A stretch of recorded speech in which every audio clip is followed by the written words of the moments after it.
acompañe en un rato Luciano Scatolini, que es secretario de Desarrollo Territorial y Hábitat de la Nación, del Ministerio de Viviendas de la Nación. Pero bueno, vamos a empezar charlando con ustedes. La idea es que nos expongan primero su parecer y luego vayamos a un intercambio.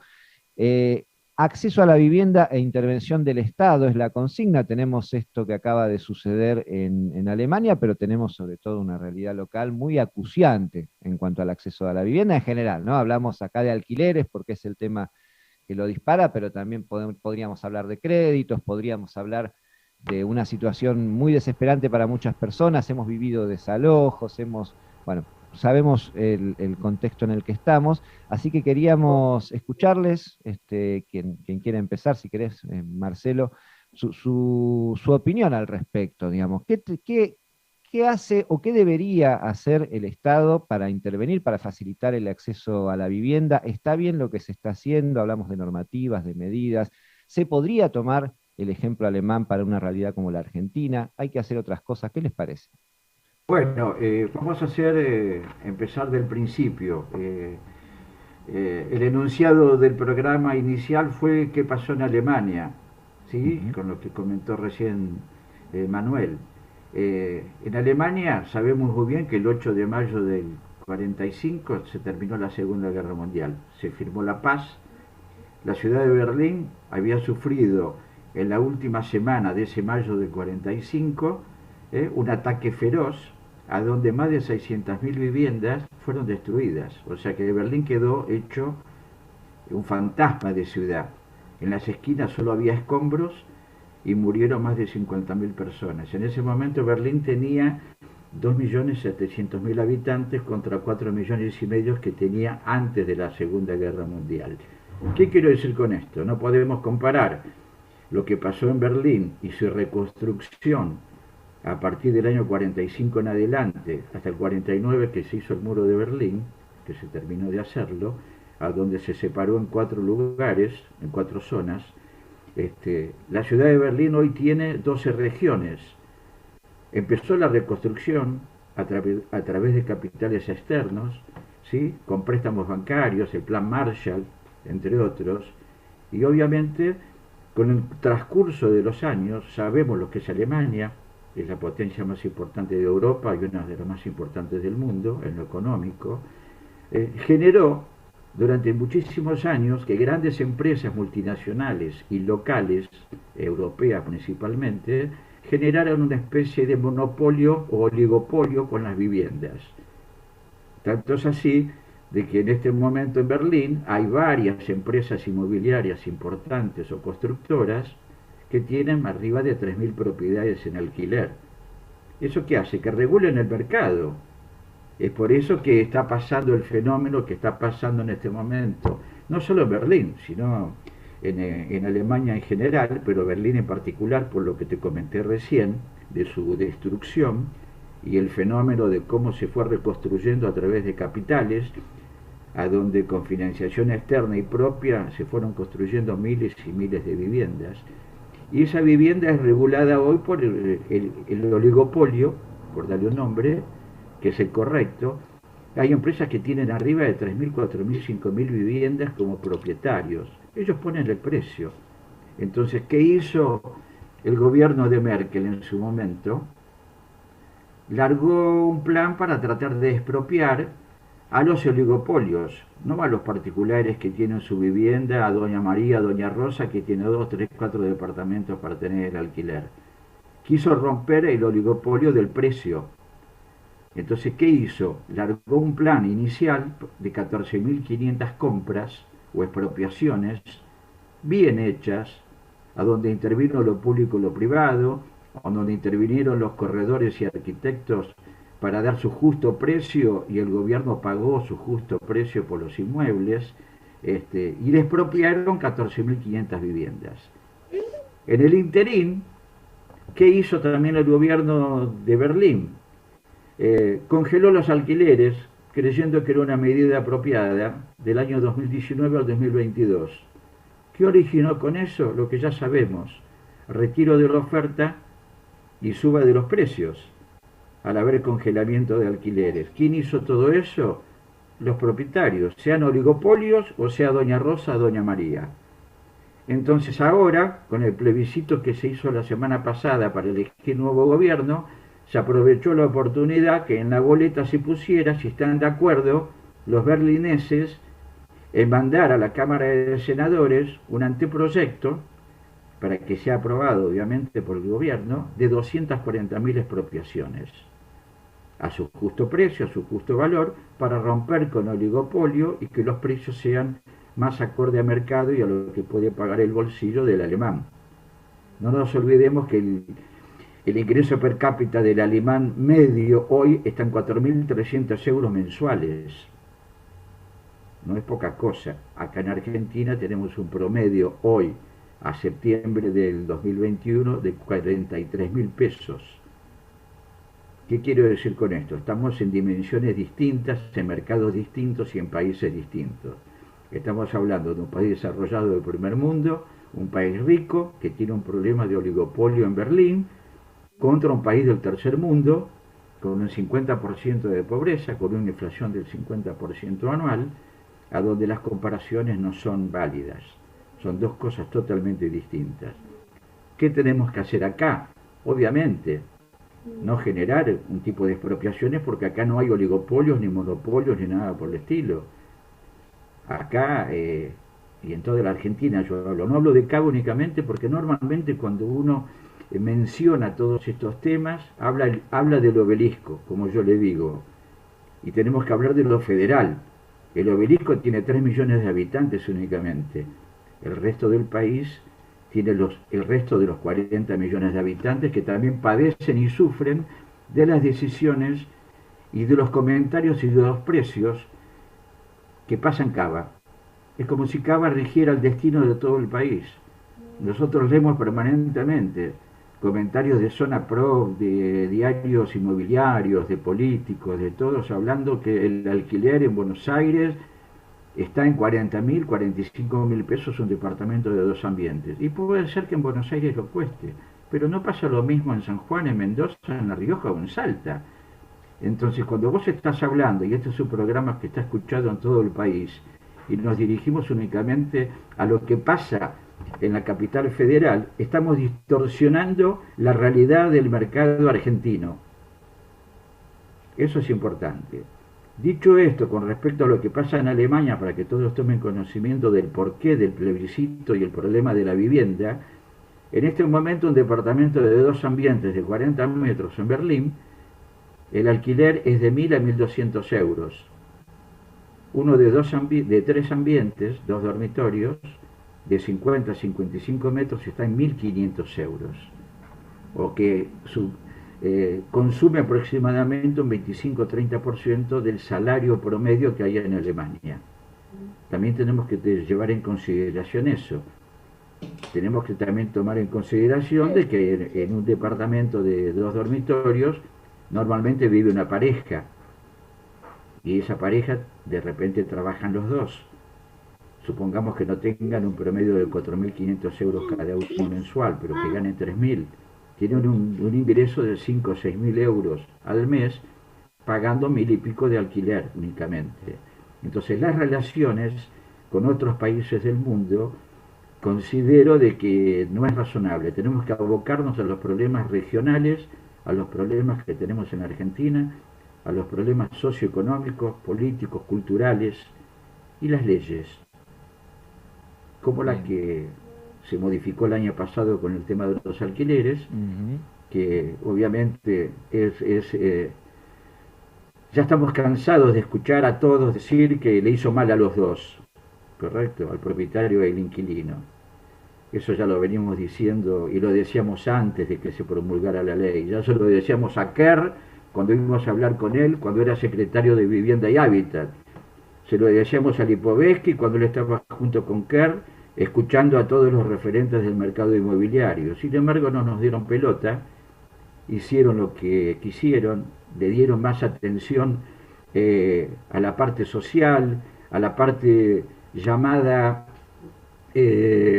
no dominante, que es la palabra que siempre se usó. Hay un poder dominante que son los propietarios, las inmobiliarias, las constructoras, el poder dominante que pone precio, que quiere expropiar, expoliar, quedarse con todo lo del más débil. Y no es así. En la República Argentina, te vuelvo a hablar, en lo federal, las cosas se manejan de otra manera. Yo que tengo inmobiliaria hace más de 40 años, acá en la ciudad de La Plata, te garantizo que mi cartera de alquileres, nosotros como intermediarios somos los amigables componedores para que tanto el propietario como el inquilino estén satisfechos y los dos salgan conformes. Somos los mediadores entre las partes. Nosotros manejamos el 55-60% del mercado argentino en las inmobiliarias. El otro 40% es propietario alquila, propietario vende, estudios de abogados, estudios de contadores, que manejan el resto del mercado inmobiliario. O sea, nosotros Vamos, no somos Marcelo, los que ponemos... te propongo, vamos hasta acá, si pueden hablar. Dale. Has dejado un montón de líneas muy interesantes para seguir desarrollando, te lo agradecemos, muy ordenada y completa la exposición también.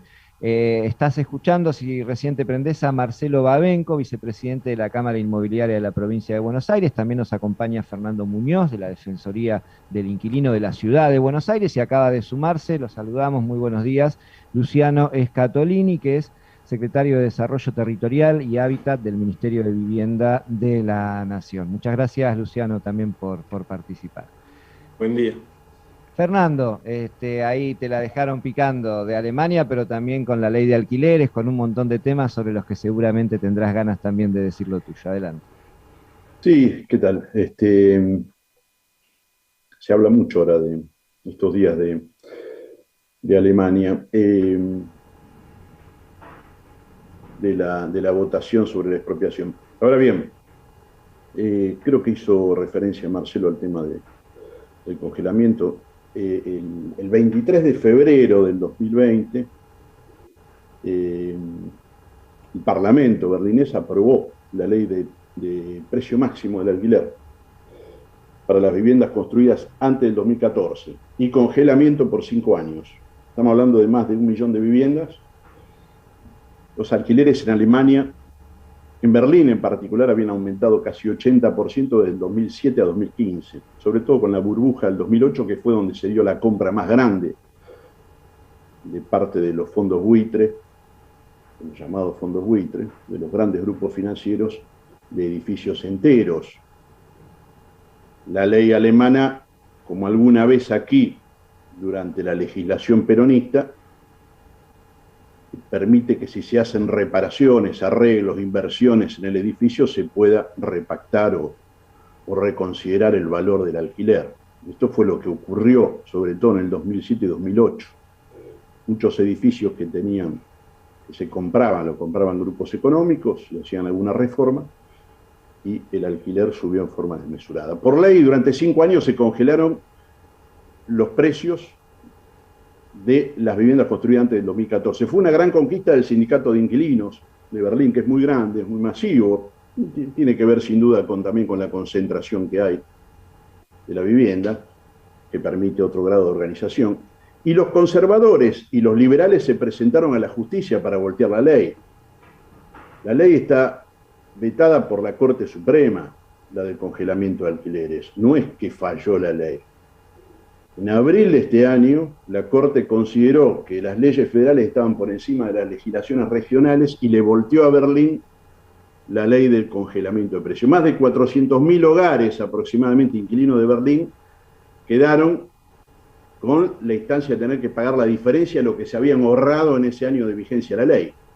Y de hecho Deutsche Wohnen, creo que se llama así, que es la empresa donde se basó centralmente, digamos, el eje de la campaña del referéndum, porque es la que tiene mayor cantidad de viviendas en Berlín, tiene 115.000 viviendas, fue la que le notificó a sus inquilinos hace unos meses atrás que o pagaban contado o se prepararan para un plan de cuota. Eso fue generando, alimentando una adhesión particular, digamos, al referéndum. La burbuja de precios igual siguió creciendo el último año de pandemia en los alquileres, pero a costa de los consumos que se ahorraron en pandemia. Digamos, las restricciones que hubo durante la emergencia sanitaria mundial hizo que el ahorro que hubo en el gasto de consumo general, en muchos casos, fueron a manos de los especuladores, de aquellos rentistas, aquellos que viven de renta, aquellos que cobran alquileres. Por eso se aceleró la juntada de firmas para expropiar a los grupos inmobiliarios dueños de más de 3.000 viviendas. Ese fue el clima. No solo la expropiación, lo que se votó también el domingo es una gestión pública con participación del sindicato de inquilinos y la prohibición de reprivatizar. ¿Por qué? No solo fue atravesada por la Segunda Guerra Mundial, obviamente que lo más cercano es la caída del muro en Berlín. La caída del muro generó que del lado oriental, que además había sido el menos afectado por los bombardeos durante la Segunda Guerra, los edificios que eran públicos, las viviendas que eran públicas de la República Democrática Alemana, se privatizaron después de la caída del muro. Hubo más de 1 millón de viviendas que pasaron al sector privado. Por eso digo que hay un ida y vuelta en Berlín de la discusión de lo público y lo privado. Ahora bien, en Alemania la Constitución dice que la propiedad privada obliga, esto dice claramente el artículo 15 de la Constitución alemana, dice, su uso debe servir al mismo tiempo al bien común. Es un texto del 49, es el mismo año de la Constitución posguerra de Alemania, con la ocupación de Estados Unidos, Inglaterra y Francia, del lado occidental. Es el mismo año donde en la Argentina se reforma la Constitución Nacional, de forma democrática, convocando una constituyente. Aquí, digamos, también decía, la propiedad privada tiene una función social. Ese artículo nacional, el nuestro, se inspiraba en la Constitución de la República de Weimar, de 1919, que decía lo mismo que sigue diciendo ahora la Constitución alemana, que es que la propiedad privada obliga.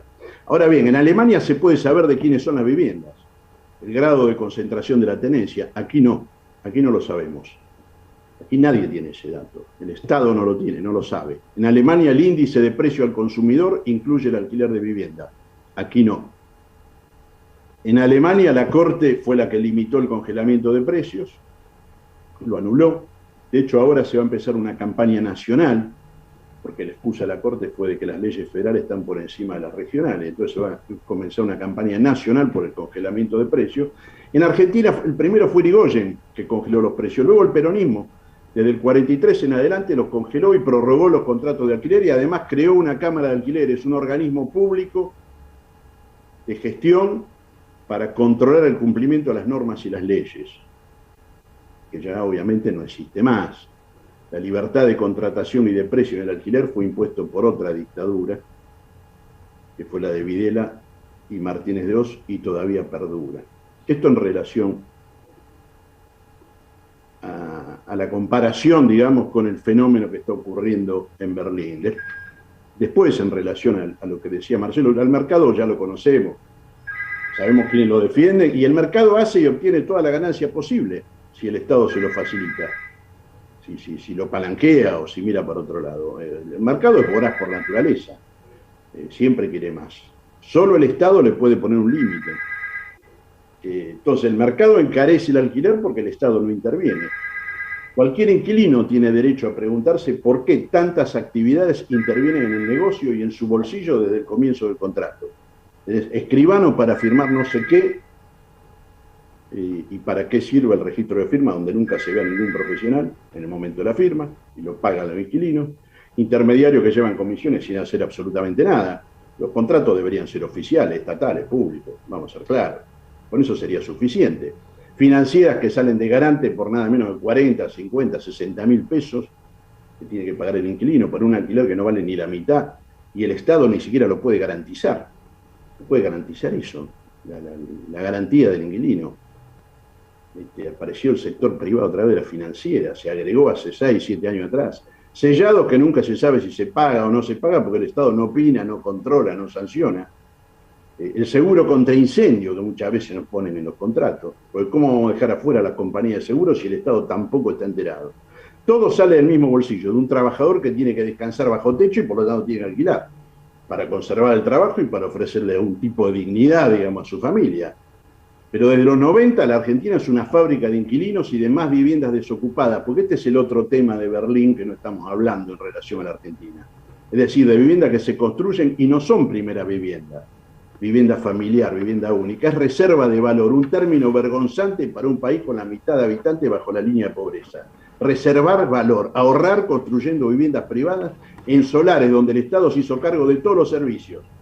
Pagamos la seguridad, la iluminación, el transporte. Los mejores lugares son para el sector privado, mientras el propio Estado solo cuenta con alternativas marginales, como si el territorio del Estado estuviese en los márgenes del mercado, porque no puede poner un pie donde el propio Estado garantiza todos los servicios, es decir, en las ciudades capitales de la Argentina, que es donde está el mayor negocio inmobiliario y está el mayor negocio de renta inquilina. Es un escándalo de cómo funciona el régimen de vivienda en la Argentina. A la vez el país ya desarmó todo el andamiaje informativo y estadístico relativo a la vivienda. No sabemos cuántas viviendas hay desocupadas, no sabemos cuántos contratos de alquiler hay, no sabemos qué registro tiene la AFIP, no sabemos cuántos inquilinos están endeudados, no sabemos de quiénes son las viviendas. Es un gran triunfo del liberalismo, porque hasta los funcionarios le tienen que preguntar al mercado, ¿sí? A Zona Pro, Bargen Pro, le preguntan a ellos. La estadística pública, la que se publica en la ciudad de Buenos Aires, aclara abajo que la estadística es de Zona Pro y Argen. Esa es la estadística oficial, cuando hablan del precio de la vivienda, digamos, por zona. Le tienen que preguntar al mercado. Es un gran triunfo, por eso digo, de los que construyen para reserva de valor y no para vivienda. De ellos se nutren los funcionarios de información porque el Estado no tiene ninguna. La única que tenemos es del INDEC, la encuesta voluntaria que se hace cada 10 años. Cuando te tocan al timbre y te preguntan, ¿sos propietario o sos inquilino? Confiando en la buena fe de todos los argentinos, podemos decir que en 1980 había 1 millón de viviendas vacías y en el 2010 2,5 millones de viviendas vacías. Naturalmente que no están todas en la ciudad de Buenos Aires. La ciudad de Buenos Aires es récord, como es récord en otras cosas, pero no llega a ser ni el 10% o el 15%, menos el 10% de las viviendas vacías que hay en todo el país. Bueno, hasta acá digo Vamos hasta acá. Para repartir. Vamos a seguir repartiendo el tiempo y ahora lo hacemos un poco más picadito también para que fluya, para que hablen entre ustedes. Escuchamos a Fernando Muñoz, responsable de la Defensoría del Inquilino en la Defensoría del Pueblo de la Ciudad de Buenos Aires. Te recordamos que podés dejar tu opinión, un aporte, una pregunta al 221-477-4314 a través del WhatsApp, o también opinar en el chat de la transmisión por YouTube, que es en el canal Radio Estación Sur 91.7. Están llegando algunas opiniones y mensajes, las vamos a dejar para cuando termine su intervención. Luciano Scatolini, que decíamos es secretario de Desarrollo Territorial y Hábitat del Ministerio de Vivienda de la Nación. Bueno, antes fue subsecretario de Política de Suelo y Urbanismo, ha sido director nacional del PROCREAR, titular de la Cátedra Libre de Vivienda Popular de la Universidad Nacional de La Plata y ha participado en iniciativas como la Ley de Acceso Justo al Hábitat de la provincia de Buenos Aires. Luciano, te escuchamos. Intervención del Estado y acceso a la vivienda es un poco el tema. El disparador es Alemania, pero las ramificaciones y posibilidades, como hemos visto, se disparan hacia múltiples lugares. Bueno, gracias por la invitación. Por un lado, celebrar que estos temas se debatan y que podamos mejorar la calidad del debate con una pluralidad de voces, ¿no? Desde Marcelo, con una opinión totalmente respetable, planteando la mirada del sector inmobiliario, Fernando, que es un hombre que ha venido luchando desde hace muchísimos años por estos temas y sé del trabajo que hace en la Defensoría y como me ha contado Alejandro Amor que le ponía tanto empeño a esta tarea de defender sí en eso creo, al sector más débil de esta puja que lamentablemente tenemos en la Argentina y en el mundo, que es una puja distributiva, ¿no? Es una puja en la cual el sistema capitalista tiene ganadores y perdedores, no solo, vuelvo a insistir, en Argentina, sino en el mundo. Datos de Naciones Unidas Hábitat hablan de que en el mundo tenemos más de 1.000 millones de personas viviendo en la informalidad y todo lo que viene por delante no nos hace pensar que esto vaya a mejorar, sino que se va a multiplicar en los próximos 10 años, tal vez al doble de la población viviendo en la informalidad. En ese sentido, ¿qué tenemos por delante? Y una enorme responsabilidad, y en eso comparto lo que decía Fernando, ¿no? Es el Estado el único que puede equilibrar la balanza, que puede poner más dignidad en los sectores sociales que son más desprotegidos. Y también entiendo muy bien las posturas que planteaba Marcelo, ¿no? En relación a que nosotros no dejamos de vivir en un sistema capitalista. Y el sistema capitalista en el mundo, algunos nos guste más, otros menos, ha triunfado. Hoy el mundo dejó de ser hace ya mucho tiempo bipolar, con la caída de la Unión Soviética, y bueno, a partir de ahí ustedes recordarán los 90, la hegemonía que nace a partir del consenso de Washington, ¿no? Gran parte de los resultados que nosotros vemos hoy en nuestras ciudades, en el mundo, en cuanto a inequidad, en cuanto a desigualdad, ya a partir de los 90 el consenso de Washington planteaba ideas que también fueron patentizadas a través de todo un pensamiento estratégico que vino de la mano del consenso de Washington. Yo recuerdo un libro, para mencionar, de dos alemanes, no argentinos, de Schuman y Martin. Se llama ese libro La trampa de la globalización. Un libro de los años 90 que recomiendo porque es de una actualidad pasmódica. Me lo regaló mi padre, ese libro, que siempre me gusta rendirle un poco homenaje al viejo. En ese libro de Schuman y Martin, ellos planteaban que los grandes capitales del mundo, representados por empresarios, representados por presidentes como Margaret Thatcher en ese momento, y sectores vinculados a la producción de materias primas, se habían reunido en un hotel de San Francisco, Hotel Fairmont de San Francisco, para analizar el futuro del mundo, y habían llegado a una conclusión, que el mundo que venía, el mundo que es el que hoy estamos viviendo, iba a ser un mundo 20-80, 20% incluidos y 80% excluidos. Y que eso era así porque con ese 20% de incluidos era suficiente para transar lo que ese sector, que era el sector hegemónico preponderante en cuanto a sus capacidades para seguir reproduciendo el capital, consideraba suficiente para que sea exitoso el modelo.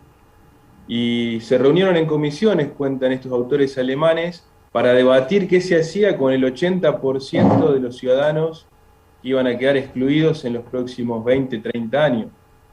Y entonces lo que definieron era que para ese otro 80%, Tititainment, en inglés tits, como el alimento, el pecho de la mujer, pero dando alimento, ¿no? Y Tainment de entertainment, que es entretenimiento. Entonces el futuro del mundo era 20% incluidos, y para el 80% restantes, alimento suficiente y entretenimiento ensordecedor. Recuerdo un poco al pan y circo romano, ¿no? Pero bueno, lamentablemente, esas previsiones de los alemanes Schuman y Martin en este libro imprescindible que es La trampa de la globalización, terminaron totalmente siendo realidad, no solo en la Argentina, vuelvo a insistir, sino en el mundo. Y obviamente es algo demasiado estructural que nos lleva a desafíos también enormes, a pujas de miradas que cada vez en esta grieta que se ha armado en el mundo también, no solo en la Argentina, nos ponen miradas demasiado contradictorias para resolver problemas que son comunes. Y bueno, hay una sociedad que muchas veces también termina siendo rehén de estas pujas en las cuales no terminamos de definir un modelo de país, un modelo de ciudad, un modelo en el cual creo que todos los que estamos acá, ¿no? Porque yo lo conozco a Marcelo también y sé de su honestidad, de su vocación empresarial. Yo valoro muchísimo a los empresarios nacionales, a los que trabajan para que el país reproduzca la renta, crezca, se sigan construyendo viviendas. Yo comparto que, y en esto sí discrepo con Fernando, creo que me parece totalmente respetable que haya inversiones inmuebles y que para determinadas personas invertir en construir inmuebles sea una posibilidad de tener una renta, y celebro que sea una renta en construir inmuebles y no en el sistema financiero, ¿no? Como nos alentó el gobierno de Cambiemos durante los últimos años, en donde la bicicleta financiera era la viveza criolla argentina, y el que invertía en el país, construía viviendas para alquilar o para lo que fuere, o quería poner una fábrica, una pyme, terminaba fundido. Yo creo que la Argentina que nosotros queremos, una Argentina donde el que tiene dinero puede invertir en construir, el que tenga dinero pueda mejorar su empresa, su fábrica, el que tenga un campo lo haga más productivo, en el respeto que necesitamos por el derecho de propiedad y en la necesidad de que ese derecho de propiedad sea ejercido con responsabilidad social, sea ejercido en las necesidades que tiene una comunidad de desarrollarse. Así que bueno, me parece que de este encuentro, de nuestras distintas miradas, quedan distintas formas de pensar estos problemas y sobre todo pensar no solo en lo que tenemos por delante el día de mañana, sino qué país le vamos a dejar a nuestros hijos, ¿no? Porque ese es el gran desafío. Yo vengo de abuelos tanos que realmente sí invertían en ladrillos y decían que apostaban a eso porque querían dejarle su casita a sus hijos y si podían también a sus nietos. Y creo que lo que nosotros tenemos por delante es no dejarle una casa a nuestros hijos o a nuestros nietos, sino pensar en serio en cómo le dejamos una patria, ¿no? Cómo le dejamos un país después de tantos recorridos tan complejos que hemos tenido, que nos han llevado a vivir como vivir. Así que bueno, gracias. Gracias, Luciano Scatolini. Al 221-477-4314 se comunica Adrián preguntando por qué la gran mayoría de la población estamos condenados a ser siempre inquilinos, por qué cuesta tanto acceder a una vivienda. También María Marta, a través de YouTube, dice: la nueva ley por 3 años, al menos eso da una cierta tranquilidad. Se refiere, entiendo, a la extensión del contrato a 3 años de duración. Pero con la nueva ley la búsqueda de vivienda fue brava, la mitad no cumple la ley a ojos vistas en cuanto a garantías, duración, requisitos, etcétera, y evidentemente no hay control. Sobre estos aportes de oyentes o sobre lo que quieran que se ha dicho, les invitamos a que agreguen, aporten, se contesten. Y te hago un comentario, Pablo, con lo que recién decía el oyente. No cabe duda que el contrato a 3 años es algo que nosotros le sugerimos al Lipovetsky en su momento, pero no que lo pusiera como lo puso, obligatorio a 3 años, sino como se está sugiriendo ahora, un contrato a 24 meses con la opción, a solicitud del inquilino, de quedarse 12 meses más. ¿Por qué? Porque estamos en un país muy inflacionario, estamos en un país con graves problemas socioeconómicos, estamos con un país a donde las familias de repente quieren alquilar esa vivienda únicamente por 24 meses porque distintas circunstancias de la vida hacen que ese inmueble se lo van a dar al hijo porque se va a casar o porque se van a mudar ellos porque se están achicando de vivienda o por lo que fuere. Entonces me parece razonable un contrato a 3 años, pero ponerle 24 meses con 12 meses más de opción a negociar entre las partes. El valor puede seguir siendo el mismo, que se actualiza como se actualizó el primero y el segundo año, no hay ningún problema. Pero sentémonos a conversar en el mes 23 para ver cómo sigue el mes 25 del contrato. Yo fui un defensor de los 3 años. ¿Por qué? Porque el inquilino, cuando entra a una propiedad y se muda a un barrio, empieza a generar dentro de su familia, de sus hijos, un sentido de pertenencia al lugar, sentido de pertenencia con los vecinos, con la escuela próxima donde van los hijos. Entonces andar mudándose cada 24 meses genera un problema social y psicológico en la familia. Y ni te cuento, como decía recién Fernando, el tema gastos, mudanza, volver a buscar otro inmueble, volver a conseguir otra garantía, es realmente complicado. No cabe ninguna duda de que el Estado, como dice Fernando, es el que tiene que regular muchas cosas, pero el privado es el que tiene que trabajarle y hacerlas cumplir. No que el Estado las imponga, las regule y las haga. El Estado no está para hacer esas cosas. Para eso están los profesionales debidamente preparados para poder gestionar entre la oferta y la demanda. Y cuando Fernando decía que los alquileres los puede hacer perfectamente el gobierno, hemos tenido experiencias en muchas municipalidades de la Argentina a donde han puesto oficinas de alquileres y al año han cerrado, porque no da resultado, porque es atendida por gente que no es idónea, es gente que no conoce de lo que es la ley de alquileres, es gente que se pone únicamente como un empleado público a atender ese tema. El tema tiene que ser atendido por profesionales que conozcan.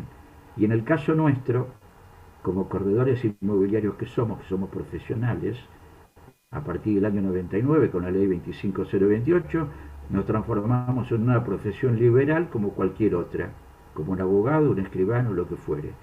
Nuestra intervención es importante para que las partes funcionen como corresponda. ¿Merecemos cobrar un honorario? ¿Y cómo no? Si a mi oficina viene una persona a buscar una propiedad y me encomienda que le busque una propiedad para alquilar, yo salgo a la calle a buscarle una propiedad para alquilar. Me dedico a él. Estoy trabajando con él durante una semana para conseguirle un departamento, una casa o lo que fuere. Negocio con el propietario, nos ponemos de acuerdo, pido los informes, hago el contrato, lo protejo, lo mimo, le recomiendo una empresa de mudanzas, hablo con el dueño para que le deje tal cosa, que le deje tal otra. ¿Con quién estoy trabajando yo? ¿Estoy trabajando para el propietario que me dio el inmueble? Sí, claro, se lo estoy alquilando. Pero también le estoy dedicando mi tiempo, mi esfuerzo, mi capacidad y mi conocimiento al inquilino. Y por eso merezco una retribución. Porque él también es el cliente. Él no es alguien que cayó del cielo y yo tengo que trabajar para él gratuitamente. Entonces, los honorarios profesionales del corredor están perfectamente legitimados porque trabajamos para las dos partes, por eso tenemos derecho a cobrarle a las dos partes. Como dice la ley de la provincia de Buenos Aires, que se le puede cobrar un 2% a cada uno, o uno de los dos pagar el total de los honorarios. Eso es lo que dice la ley provincial 14085 de la provincia. Nada, con respecto a los alquileres hay mucho para hablar, hay mucho para conversar. Él decía recién el tema de las garantías, que los seguros de caución gastan 65.000 pesos. No es así, Fernando. Yo te puedo recomendar varias compañías de caución que cobran el equivalente a un mes de alquiler. Si el alquiler es de 20.000 pesos, te cobran el seguro de caución 20.000 pesos y te lo van a pagar con tarjeta en 6 cuotas. Obviamente que es un gasto, porque el inquilino que entra a alquilar ya tiene que pagar el mes de depósito, que normalmente se lo tomamos con un documento pagaré, no le pedimos efectivo porque sabemos del castigo económico de ingresar a un inmueble. Entonces no solo tiene que pagar el mes de adelanto, tiene que pagar la mudanza. Es todo un tema, pero para eso estamos nosotros los intermediarios, para que las cosas se faciliten y que sea un tránsito de la mudanza del inquilino a su nuevo hogar económicamente lo mejor posible. Con respecto a la FIP, que vos comentabas, Fernando, ¿cuántos contratos hay declarados? ¿Qué pretendés? En un país que hay un 50% de informalidad entre la población de trabajo, la declaración ante la FIP sea del 100%, es lo mismo. Hay informalidad de un 50% en todos lados y también lo hay en la declaración de los alquileres con la FIP. Y más también, ¿te das cuenta? Es así, lamentablemente. ¿Hay estadísticas? No, no las hay. Como vos decías, la última fue en el 2010 con el censo, donde en la Argentina había 2.900.000 inquilinos. Hoy hablan que hay 9 millones. ¿De dónde lo sacaron? Como vos decís, si no hay estadísticas.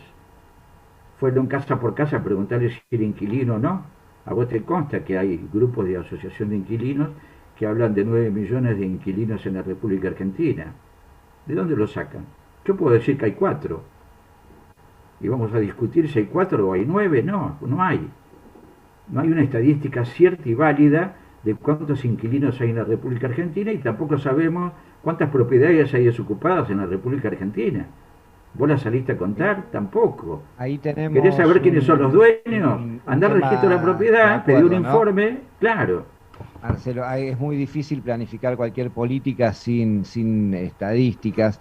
Fernando, te voy a dar la palabra ahora que has sido nombrado, pero antes les comparto otros comentarios que llegan respecto, bueno, quejas por los aumentos que se imponen en relación a lo que decías, Marcelo, de la prórroga. También María Marta dice que las prórrogas a veces son con el 100% más de suba, algunas quejas por los aumentos que se impone. Andrés se pregunta qué hace el Estado Nacional para asegurar el cumplimiento de la ley de alquileres. Y bueno, algunas cosas más que seguimos compartiendo, pero te quería dar derecho a réplica también, Fernando. Una cosita sola, Pablo, ¿sabés cuánto fue el aumento de octubre a octubre del último año por el nuevo índice creado por la ley, promedio salario y costo de vida? Este es un índice... 48.7% aumentó. ¿Sabés cuánto poníamos nosotros antes de la ley 27551 que se creó el año pasado? Nosotros poníamos un 15% semestral. Un 15%. Daba un 32 al año. ¿No? Y ahora dio un 48%. Me imagino que con el trabajo que hacen, tranquilamente le pueden hacer una quita al contrato. Le hacen una quita y se terminó. Ustedes son legalistas cuando tienen que cobrar más y son ilegales cuando tienen, por ejemplo, que declarar los contratos. Fernando, o sea, nosotros no somos los propietarios. En todo caso, lo que puede decir es, bueno, este año, mira, te voy a cobrar el 30. ¿Y vos pensás que no lo hacemos, Fernando? Bueno, ¿vos pensás que la mayoría de los inquilinos que tienen problemas no negociamos para que paguen menos? A ver, no nos conocés, Fernando. Yo digo, las leyes, primero que las leyes no son imparciales. Es mentira que no favorece a ninguna de las dos partes, pues toda norma, toda ley, toda resolución incluso del Estado es parcial. Los funcionarios, los diputados, los senadores pueden armar mesas, hablar con todos los sectores, pero después legislan. Y cuando legislan hay sectores que se ven más favorecidos que otros. Así que, en primer lugar, la ley de alquileres evidentemente ha afectado a un sector que es el que está haciendo la campaña más agresiva que recuerdo yo en décadas para derogarla. En todo caso, no hay ley, por más que se vote la ley, cuando el Estado no hace cumplir la ley y pasa lo que está pasando. Pero no voy a polemizar, digo, con la inmobiliaria porque no me corresponde a mí. Pero la ley de alquileres es taxativa ¿en qué sentido? El mínimo del plazo de alquiler es de 3 años. No es que, bueno, pero lo quieren hacer más corto. No se hace más corto. Yo sugerí... Usted decía, bueno, se hace por 2. Es lo mismo. Si el inquilino necesita menos tiempo, tiene que rescindir con 3 meses de aviso, eso sin pagar multa. Por eso está incluido en la legislación. La legislación es, el mínimo son 3 años. ¿Te querés ir al año y medio? No, porque yo estaba pensando capaz que a los 2, y si a los 2 años me quiero ir, avisás 3 meses antes y te vas. Pero el contrato es, por eso yo digo que el contrato tiene que ser público, tiene que ser estatal, lo tiene que conocer todo el mundo. Eso simplemente quería aclarar. Lo otro creo que no me corresponde a mí polemizar, digo, yo de última soy simplemente un funcionario de la Defensoría del Pueblo de la Ciudad.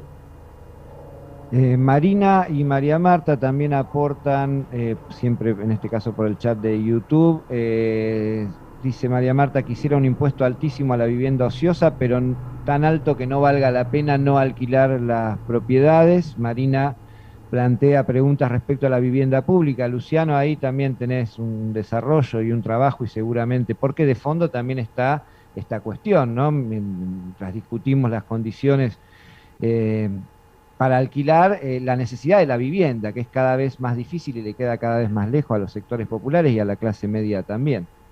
No, por supuesto. Bueno, yo creo que en ese sentido lo que nosotros hemos puesto, más allá de lo que dice Fernando, del incumplimiento del Estado y lo que lo escucho también a su hijo generalmente salir en todos los medios de comunicación, muchas veces a ser parte es contrafáctico, ¿no? Cuando vos criticás un Estado que obviamente tiene una visión de país como el que tiene, guste o no guste, los gobiernos vinculados al peronismo, al kirchnerismo, de alguna manera lo que está haciendo es buscar que a la Argentina la gobierne otro signo político, y seguramente de signo político no van a ir a hacer la revolución en la Argentina, ¿no? Ya quedó claro cuando nos gobernó Cambiemos durante el 2015 al 2019.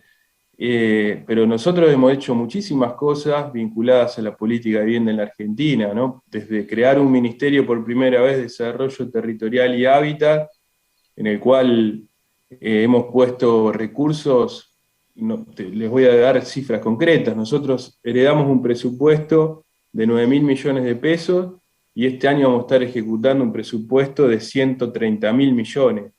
Esto es resultados concretos, son 55.000 viviendas que ya tenemos en ejecución por los distintos programas, que a fin de año vamos a estar llegando a estar en más de 100.000 viviendas en marcha, un plan trienal que significa 260.000 viviendas nuevas para los argentinos y argentinas. Tenemos un programa de planificación y ordenamiento territorial para que estas cuestiones que tienen que ver con la mirada integral de las políticas se puedan abordar seriamente en la Argentina, y estamos trabajando con 9 provincias en leyes que son para mí mucho más trascendentes, honestamente, que las leyes que muchas veces terminamos discutiendo, ¿no? Porque una ley de ordenamiento territorial, una ley de planificación del uso del suelo, que la tienen que votar cada provincia por imperio constitucional, es lo que nos va a permitir pensar qué tipo de ciudades vamos a tener en los próximos 50 o 100 años, y no la inmediatez de las cosas que a veces discutimos. Y nosotros hemos puesto esos mecanismos en marcha. Ya tenemos 3 leyes votadas en la Argentina, que incluyen captación de plusvalía urbana, que incluyen convenios urbanísticos público-privados, que incluyen la posibilidad de dinamizar el uso del suelo generando nuevos loteos en la Argentina, que incluyen la posibilidad de tener mecanismos en los cuales no solo podamos georreferenciar todas las propiedades que tienen capacidad portante para mejorar la cantidad de constructividad, sino también darle esas herramientas a los municipios, a las provincias, para que lo puedan volcar en sus programas de bancos de tierra. La verdad que hemos puesto el plan por primera vez en la Argentina, un plan nacional de suelo urbano, porque la base de todo este problema tiene que ver con el acceso al suelo, y nosotros estamos poniendo por primera vez en Argentina un plan nacional de suelo urbano, en el cual no solo estamos comprando tierra en la Argentina, estamos poniendo la infraestructura de la tierra pública que teníamos ociosa o vacante, sino también invitando al sector privado a hacer consorcios urbanísticos con el Estado para desarrollar nuevas áreas de las ciudades. Y hemos hecho a través del Plan Nacional de Suelo Urbano ya más de 30.000 lotes, y vamos a llegar a los 80.000. La verdad que cuando dicen que el Estado no está haciendo, estamos haciendo muchísimo en las peores condiciones que ha sido esta pandemia, que por suerte y por una acción también responsable del Estado ha ido menguando la cantidad de contagios y de vidas que hemos perdido, pero en esas condiciones que han sido las más desfavorables, el Estado argentino ha tomado el compromiso de poner a la política de vivienda, yo diría, como nunca en la historia, como prioridad, y hemos avanzado en enormes pasos en un contexto de país y del mundo que todos sabemos de qué se trata, no es necesario redundar en esto, pero convencidos que hay un norte, convencidos que ese norte es darle al mercado inmobiliario más dinamismo entre todos. Realmente es entre todos esto, no alcanza con el Estado solo, por más que nosotros generemos tanta cantidad de recursos y viviendas, no alcanza. Necesitamos que un sector privado que sea vigoroso, que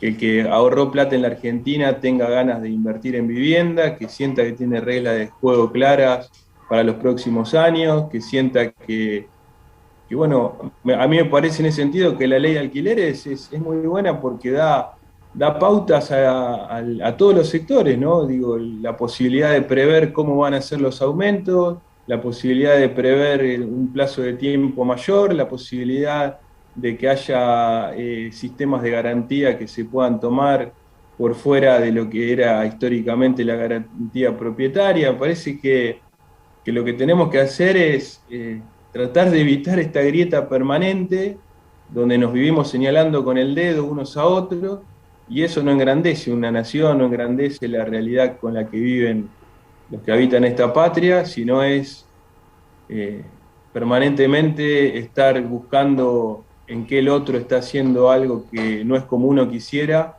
para, vuelvo a insistir, señalarlo con el dedo. Y la verdad que de Dios para abajo no hay nadie que tenga el dedo para señalar a nadie. Lo que tenemos que hacer es trabajar para engrandecer la patria, nada más. Un comentario con respecto a lo que dijo Luciano, y estoy totalmente de acuerdo. 2 puntos. Tema alquileres, estoy en desacuerdo en que se derogue la ley, para que Fernando lo sepa.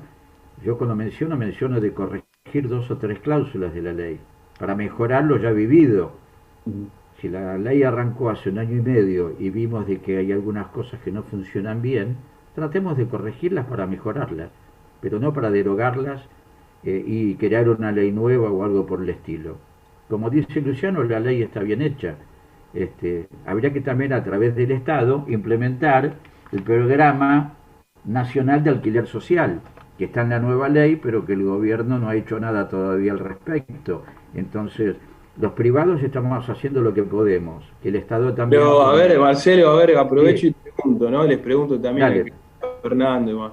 ¿Qué tendría que hacer el Estado en relación al programa de alquiler social? A ver, contame qué idea tienen ustedes, ¿no? Mira, principalmente que salga de garantía de la gente que no tiene dinero para poder contratar un seguro de caución o no tiene un propietario para llevar de garantía, por ejemplo. ¿Y a través de qué mecanismo puede hacer el Estado eso? Y el mecanismo, sabiendo el trabajo que tiene la persona o la informalidad que tiene, o haciendo un estudio ambiental de lo que él gasta por mes con tarjeta, como hacen los bancos, saber si el Estado puede o no. ¿Y con qué vehículo el Estado, que tiene sus normas? Porque una cosa es lo que diga una ley como cuestión, digamos, idealizada, y otra cosa es un Estado que tiene normas de procedimiento, que tiene... Sí, hay que estudiarlo, Luciano. No digo que yo tenga la verdad absoluta y la solución, porque ¿no? Es buenísimo. Ahora, después, ¿sabes qué pasa? Hay que administrar el Estado, administrar recursos públicos, y los que somos funcionarios, cuando después esas lógicas, como la que vos planteás, de salir a garantizar alquileres de esa manera, generan un quebranto, después los que somos funcionarios terminamos con juicios penales, terminamos perseguidos y muchos terminan presos, ¿no? Entonces también, cuando uno se plantea qué es lo que debería hacer el Estado, detrás en el Estado hay funcionarios que tienen que tomar decisiones, y las decisiones que toman esos funcionarios, que tomamos, y me hago cargo de esto, tienen que ser decisiones totalmente responsables de cómo se manejan los recursos públicos. Porque después, vuelvo a insistir, no solo el recurso público tiene que ver con lo que le quitamos a otros cuando lo invertimos mal, sino también con nuestras propias responsabilidades, que terminan siendo responsabilidades penales que nos llevan a la cárcel. Entonces, no, seguro, pero ¿sabes qué pasa? Es muy fácil plantear desde afuera lo que deberíamos hacer. Estamos hablando hacer, de algo que está en la ley para lugar de responsabilidad. Claro, después, está en la ley. Para entenderlo y para que no hay que ver quién viene a firmar determinadas cosas. Para entenderlo y para quien no lo entienda, estamos hablando de la instrumentación de algo que está en la ley, digamos, que es parte de la ley. Por eso que ningún funcionario va a ir preso, Pablo, porque está en la ley. Lo único que hace el Estado es cumplir con lo que dice la ley. Pero no importa. Yo le dejaba como un comentario que Luciano preguntó qué podríamos hacer por ese tema, y diría, por ejemplo, un punto, garantizar los alquileres.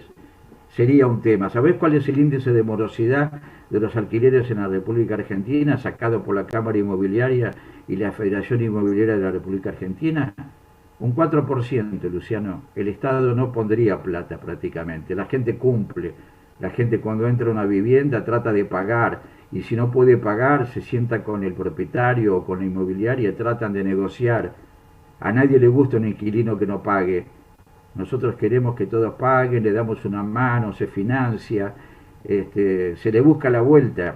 No somos los malos de las películas, Fernando, en ese sentido. Lo hay como en todos lados, Fernando, ni cabe duda.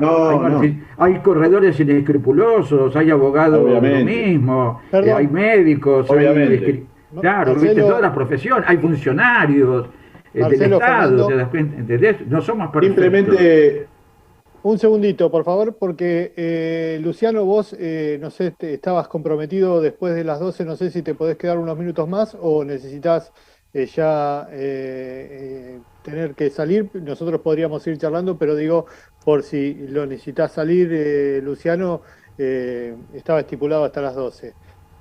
No Sí, yo sé.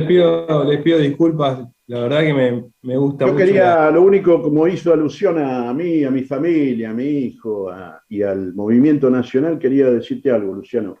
Mira, de los 15 años milito en el movimiento nacional. Creo que hay una cuestión que trasciende, digamos, las discusiones sobre las relaciones de fuerza, los momentos tácticos, y que tiene que ver con la coherencia también de defender los intereses sociales, los intereses de la clase trabajadora. Yo, particularmente, defiendo los intereses de los inquilinos porque considero que son parte de la clase trabajadora argentina y que el Estado tiene alternativas públicas para la educación y para la salud, pero no lo tiene para la vivienda. Por lo tanto, en el tema de la vivienda vamos a discutir porque yo creo que ni vos vas a terminar preso, ni, como dice Babenco, yo salí a contar cuántos inquilinos hay, porque existe el IPC en el INDEC que sigue midiendo también la cantidad de hogares inquilinos. Cuando se habla de los millones, la cantidad de inquilinos, el IPC dice que son de hogares que alquilan, está entre el 19 y el 20%. Cuando se habla de millones, hablamos de, en realidad, la cantidad de personas que hay por hogar en la Argentina. Pero bueno, más allá de eso, lo que quiero dejar muy en claro es el tema de que para nosotros es una militancia que tiene que ver con una historia también, no tiene que ver con un momento táctico. Pero si aún la vicepresidenta de la Nación hace pública una carta haciendo críticas aparte de la política económica, yo no creo que la prédica nuestra, que tiene que ver con un tema muy puntual, que es el derecho del acceso a la vivienda, no a la propiedad, que es lo que vos defendés, el acceso a la propiedad privada, sino el acceso a la vivienda, que debería ser un derecho de todos. Después de cómo se accede, nosotros hay más de 2 millones de hogares que acceden por alquiler. Bueno, el Estado tiene la obligación de proteger ese derecho. Es simplemente eso. Pero eso es así desde 1943 y particularmente con el primer peronismo. Digamos, por eso también me identifico con el movimiento nacional, por nuestra propia tradición. Pero digo, si creemos de que eso va a desestabilizar al gobierno, bueno, ni siquiera leímos las noticias de la semana pasada. Solamente eso te quería aclarar para que no quede frente a la audiencia como que me estoy haciendo el distraído con tus críticas. Yo sé que lo haces fraternalmente. No, Fernando, y confío de que vos también tenés la misma trayectoria, en el sentido que siempre estuviste de un solo lado. Fernando, vos tenés razón y te pido disculpas si no quise ofenderte a vos, ni mucho menos mencionar cuestiones. Digo, tu hijo es un reconocido militante de estos temas. Lo que digo es que permanentemente uno cuando nos golpean de sectores que tienen que ver con esta trayectoria y con esta idea que compartimos en el fondo, muchas veces nosotros estamos también de esa manera alimentando la otra cara de la moneda, que es una cara de la moneda que no va a querer tener en la Argentina un presupuesto para vivienda que ha crecido 10 veces, que no va a querer desarrollar una política de acceso al suelo, que no va a querer generar regulaciones urbanísticas. Digo, nosotros lo planteo desde ese lado, ¿no? Que ojalá que podamos en algún punto los que pensamos parecido, como sos vos, como es tu hijo, nos encontremos para encontrar un debate que nos haga mejorar a nosotros mismos nuestras prácticas y podamos entender que no somos el enemigo. A eso me refería, que se entienda. Absolutamente.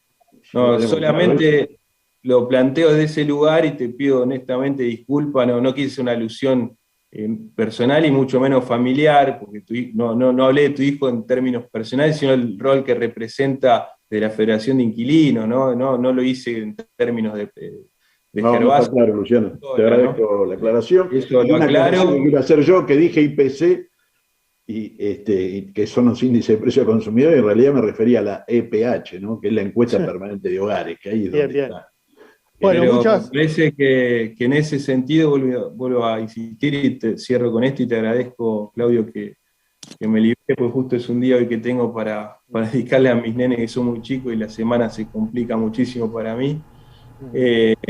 Nada, vuelvo a agradecerles, a decirles que nosotros estamos a disposición, ¿no? Uno, no en lo personal, sino tratando de trabajar en este contexto tan difícil. Nosotros estamos pensando muchas cosas que tienen que ver con la problemática, entendemos una problemática de los alquileres en la Argentina, sin duda. No miramos para el costado que el problema existe, que es un problema a una escala enorme, que no le estamos encontrando la vuelta a poderlo abordar estructuralmente. En eso comparto con Fernando.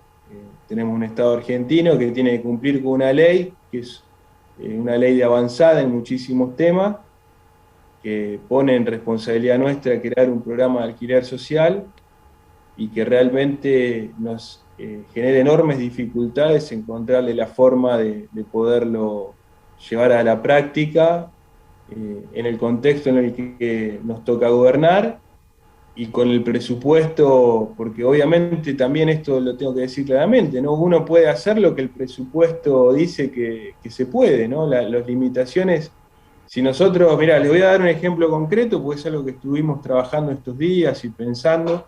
Una de las acciones que podría hacer el Estado argentino es generar un subsidio a la demanda, ¿no? Porque ustedes saben que para poder abordar la cuestión de un alquiler social, más allá de lo de las garantías que dice Marcelo que es real y que nosotros no lo podemos hacer de manera directa, Marcelo, pero sí lo estamos trabajando con el Banco de la Nación Argentina, le estamos planteando al Banco de la Nación Argentina que cree un mecanismo donde el Banco de la Nación pueda otorgar estas garantías. Nosotros no lo podemos hacer como ministerio, como Estado Nacional, porque las normas no nos lo permiten, ya lo hemos estudiado, pero sí quisiéramos que el Banco de la Nación, que sí lo podría hacer, lo haga a partir de un convenio con nosotros, para dar respuesta concreta a esto que vos planteabas, Marcelo, y que estoy de acuerdo. No lo podemos hacer directo. Y un sistema vinculado al alquiler social tiene que ver o con un subsidio a la demanda o con tener un parque habitacional enorme en la Argentina que pueda competir, como lo ha hecho ahora esta idea que lleva adelante el gobierno de Alemania, o Berlín puntualmente, porque es una ciudad, que tiene que ver con contar con viviendas para destinar a alquilar regulado el precio por el Estado. El tema del subsidio a la demanda, imagínense que tenemos que hacerlo en un contexto en el cual tenemos una economía inflacionaria. No tenemos, ayer yo me reuní con la AFIP, hay 284.000 contratos registrados al día de ayer, nada más. Tenemos solamente 1.845 contratos denunciados por inquilinos en el registro voluntario de alquileres. La verdad, hemos hecho convenios con el INDEC para incluir en la encuesta permanente de hogares, que también bien dice Fernando, que mide estas cuestiones, algunos datos más para caracterizar el universo, y eso ir llevándonos a tener más claridad hacia qué universo vos querés llegar en términos de un Estado que ponga recursos públicos. Si nosotros partiéramos de la base que podemos subsidiar, no sé, el 20% de un alquiler para 1 millón de inquilinos, estamos hablando de más de 70.000 millones de pesos. Ese es el presupuesto prácticamente que ha tenido nuestro ministerio para todas las políticas de vivienda que llevamos adelante y que tienen que ver con construir vivienda en la Argentina, que también sabemos que dinamiza el mercado, ¿no? Yo en eso, Fernando, perdóname, yo creo igual que vos, el derecho que tenemos que garantizar una vivienda digna, no el derecho de propiedad, ¿eh? En eso comparto plenamente. Ahora, garantizar vivienda digna también implica que el Estado vuelva a invertir en construir vivienda, porque a partir de la construcción en vivienda generás una retroalimentación de la economía en puestos de trabajo que se generan. Y necesitamos esos puestos de trabajo porque sabemos que esta Argentina post pandemia necesita la reactivación económica a partir del trabajo y la producción. Entonces, realmente es una sábana corta en las condiciones en las que nosotros nos encontramos. Por eso a veces a mí me lastima mucho, Fernando, la crítica tan dura que a veces escuchamos, que no estamos haciendo nada, que no estamos haciendo nada. La verdad que hemos dejado todo nuestro pensamiento, nuestras horas, nuestro esfuerzo. En su momento fue con la ministra Bielsa a cargo del ministerio, ahora es con Ferraresi. los que lo acompañamos, a mí me tocó acompañar a Bielsa y ahora a Ferraresi, y la verdad que ambos ministros y los que lo acompañamos, estamos todo el tiempo pensando y dedicándole nuestras horas y nuestro día a esto, que es ver cómo mejoramos las condiciones de vida de la gente, no, nos desvive eso. Ahora, cuando te pones a analizar concretamente qué podemos hacer, concretamente en tema vinculado a alquiler social, realmente las acciones que podemos hacer, yo diría la más contundente tiene que ver con construir vivienda en la Argentina destinada a alquiler. Es una política que la estamos desarrollando y va a tardar muchos años en ver sus frutos porque necesitamos construir un volumen de vivienda que pueda ser capaz de competir con el mercado, y eso va a llevar muchísimos años. Fíjense que en el mejor de los casos estamos pensando en 3 años llegar a 260.000 soluciones habitacionales. Bien, Luciano, muchísimas gracias. Quedaron algunas consultas de oyentes que después te vamos a pasar. Si podés, las contestarás ahí para que no quede sueltas en el YouTube. Así que agradecemos, Luciano. También les pedimos a Marcelo y a Fernando si pueden hacer un cierre como una conclusión cortita para ir cerrando ya este conversatorio que la verdad, como siempre dice Pablo, nos quedan un montón de cosas marcadas para generar nuevos conversatorios sobre temas que tienen que ver con lo charlado aquí, ¿no? Perfecto, yo más que un cierre diría un inicio de lo que dijo Luciano. Acá es muy importante la articulación pública-privada, no solo lo público. Luciano hablaba de 250.000 viviendas en 3 años, una inversión de 140.000 millones de pesos del Estado. ¿Por qué pensamos únicamente en el Estado para generar viviendas, Luciano? También está el privado. No, pero no, Marcelo. Déjame terminar de redondear un poquito, vos que estás en el ministerio. Nosotros en el gobierno de Bielsa y ahora con Ferraresi presentamos un anteproyecto de ley para que lo estudien, a lo mejor ya te llegó a tus oídos. Es un anteproyecto de ley de exenciones impositivas para alargar propiedades en alquiler. Ese anteproyecto de exenciones impositivas para la construcción, compra, refacción o blanqueo, lo que vos quieras llamarle, para ser volcado al mercado del alquiler durante una determinada cantidad de años, a donde todos aquellos que inviertan sus dineros para ser destinados a la vivienda al alquiler no paguen los impuestos correspondientes nacionales, provinciales o municipales por una determinada cantidad de años. Vos recién dijiste de que las 250.000 viviendas es un círculo virtuoso a donde le da empleo a muchísima gente y se mueve la industria de la construcción, que sabemos que es uno de los motores más importantes que mueve la economía nacional. Yo te pregunto, si se vota esa ley de anteproyecto que se presentó a Ferraresi el mes pasado y que todavía no tuvimos noticias, en las famosas mesas que se reúnen una vez por mes, el conjunto social, la Federación Inmobiliaria de la República Argentina está en esa mesa y presentó el mes pasado ese anteproyecto. Te pediría que lo tomes, que lo leas. Sí, hacérmelo llegar, Marcelo. No, la verdad que no. Ayer no? Solo tengo una referencia a través de Damián Tabacman. Aquí estaba. Sí, bueno, Daniel presentó un anteproyecto que está en la Cámara, que todavía con el tema de los créditos hipotecarios, a donde se genere una cámara compensadora. Una agencia hipotecaria. Nosotros colaboramos con ese proyecto y estamos... Claro, y todavía no salió aprobado y sería interesante, aunque estemos en épocas de crisis, ese proyecto es interesantísimo porque ya fue aprobado en Chile en la década del 80, en plena crisis inflacionaria, con más de un 45% al año de inflación que tenía Chile. Arrancaron con ese proyecto y hoy sigue funcionando normalmente con los créditos UBA, a través de los salarios y el costo de vida, con una cámara compensadora que cuando la inflación es superior al sueldo la compensa y viceversa. Entonces el tomador del crédito no sufre el desfasaje. Sería importante activarlo en la Cámara de Diputados para que sea aprobado. Y después te voy a mandar, si querés, el anteproyecto que preparamos del tema de los impuestos con respecto a ser volcado al mercado de alquileres. El cálculo que nosotros hicimos, que en 5 años se pueden volcar en el mercado inmobiliario más de 500.000 viviendas, tanto en construcción como en compra. porque también serviría para que alguien compre algo ya terminado, usado, y lo vuelque al mercado locativo. Entonces, ¿qué haría? Generaría una mayor oferta y bajarían los precios también. Al Bien, haber en el mercado nacional mayor cantidad de propiedades compradas, aunque sea usadas, y no únicamente para lo nuevo, para incentivar la construcción. Es bien, para la Marcelo. construcción de lo nuevo, para la construcción de lo viejo, para locales, Bien. todo lo que sea registrable que pueda ser usado para ese proyecto y volcar al mercado locativo. Y para que Claudio no me mate, este, No, este, no, me no, es que despido. Fue una reunión muy sí. interesante, así que nada, estoy a disposición de ustedes para que les guste, muchachos. ¿Eh? Marcelo Babenco, muchas gracias. Disculpá, viste cómo es esto. El tiempo es tirano, siempre lo decimos, pero bueno, tratamos de tener un espacio más. Desafiamos Un bastante tirano la al que tiranía porque nos pasamos desafiamos 15 siempre. minutos ya, ¿no?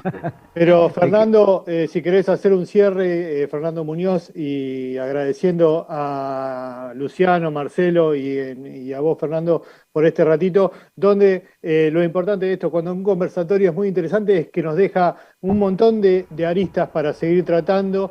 Y bueno, Fernando, tu cierre, por favor. Sí, bueno, yo hablo obviamente desde el lado inquilino, ¿no? Sí, sí, claro. Digo, pues me parece bien que se discutan otras propuestas, pero la Argentina fue quizás en el continente el país más avanzado en materia de derechos inquilinos. Desde mediados de la década del 40 del siglo pasado hasta mediados de los 70, la vivienda fue considerada un bien social.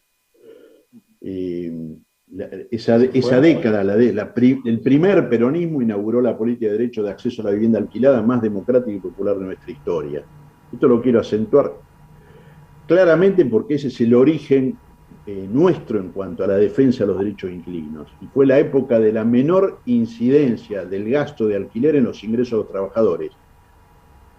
La incidencia del precio del alquiler en los ingresos fue la más baja de la historia, menos de 10 puntos durante toda la década peronista. Hoy estamos cerca del 50% de lo que incide el alquiler en los ingresos, en un país que tiene prácticamente el 70% de la población que gana menos de 60.000 o 50.000 pesos.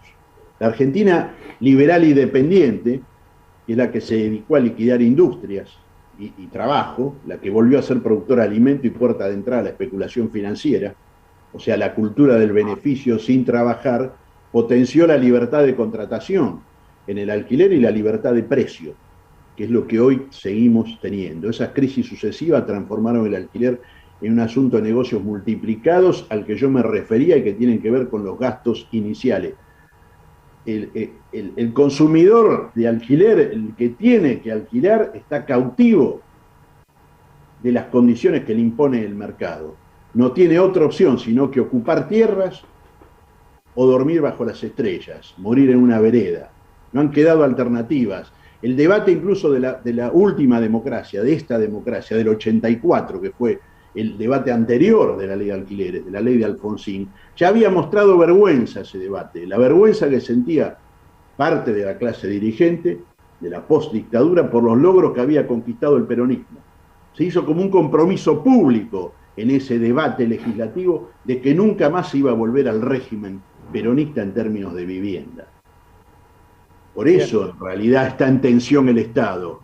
Digo, cuando charlamos con Scatolini, sí, reconozco los esfuerzos que se hacen y también reconozco las limitaciones. Pero eso es lo que hay que romper, los límites, que es lo que tratamos humildemente de hacer nosotros. Es necesario reconstruir el Estado, fijar precios máximos para los alquileres, poner límite a la especulación y eliminar todos los gastos iniciales que obligan a endeudarse a los inquilinos. Es cierto que los inquilinos pagan el alquiler, porque el alquiler se paga del 1 al 5 o del 1 al 10, según lo que dice el contrato, pero el resto del mes viven empobrecidos. Detrás de los departamentos en la ciudad de Buenos Aires, que vemos muy lindo, iluminados a la noche, esos que están ocupados, que en general son de inquilinos, adentro se vive en situación de pobreza. Muy bien, Acceso a la muchísimas vivienda gracias. y rol del Estado fue el tema que nos convocó este sábado. Un montón de mensajes y de cosas que vamos a compartir luego de la tanda. Agradecemos a Fernando, a Marcelo, a Luciano por el tiempo que se han tomado para tener el tipo de debates que nos gusta y nos interesa promover en este espacio y de los cuales pueden salir a lo mejor alguna de las líneas, soluciones y políticas para ir mejorando las cosas. Por eso nos interesa que tengan esta pluralidad y por eso que tengan todo este tiempo, aunque nos pasemos un buen rato, como ha sucedido en este caso, del tiempo previsto. Muchísimas gracias otra vez. Muchas gracias y un abrazo a todos. Gracias. Hasta pronto. Manuel Rodríguez, rápido a la tanda que tenemos que compactar 1 hora en 40 minutos del resábado acá que nos queda.